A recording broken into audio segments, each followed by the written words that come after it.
Amidst the cheering, the signs, and costumes, at the Democratic National Convention, it's clear that social media is no longer on the fringe. It's front and center. Charging stations are the new water cooler. The information is flowing constantly. The political pulse tracked in real time. Keeping on top of it all is a juggling act. The battle for the hearts and minds of voters on social media means going to where the audience is.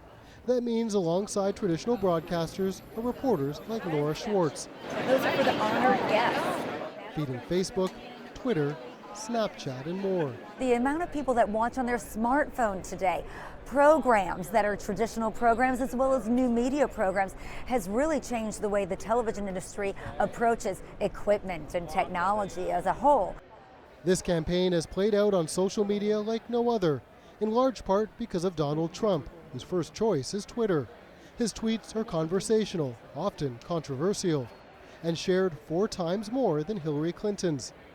Frank Spizer's company tracks social media influence. He reached out to people directly.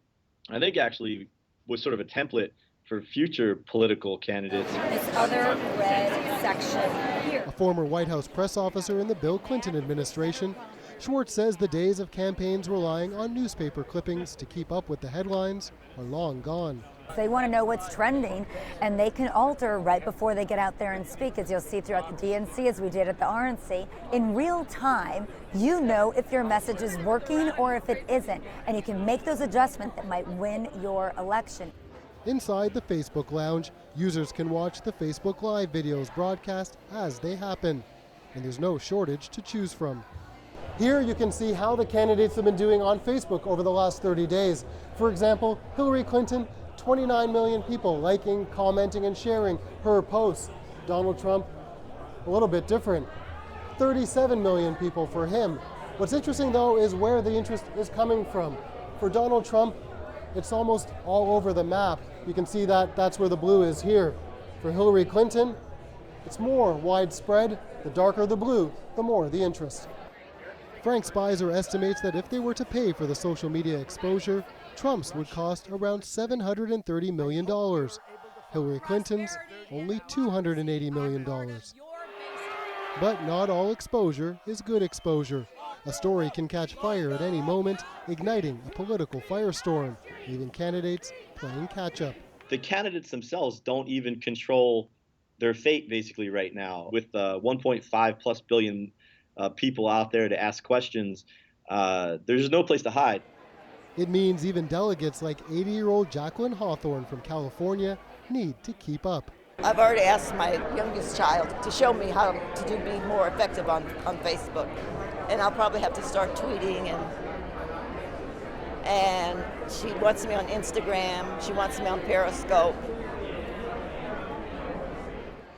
Richard May helped coordinate a walkout of Bernie Sanders supporters this week. He says while social media is great for organizing, it's not so great for debating. It makes a lot of arguments and disagreements worse because there's no tone of voice on social media, and you can say something serious and someone thought you were being sarcastic, and so it gets much worse.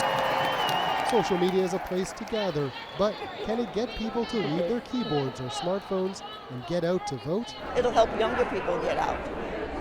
If you want my generation out, you're going to have to send them something in the mail. You're going to have to call them on the phone. While Schwartz agrees, she says some things don't change. There is no substitute for face-to-face communication when it comes to effectively delivering your message. The election is still months away, and with everyone having the power to shape the campaign in the palm of their hand, you can be sure every moment, every message, every misstep until November will be coming to a social media feed near you. Stephen D'Souza, CBC News, Philadelphia.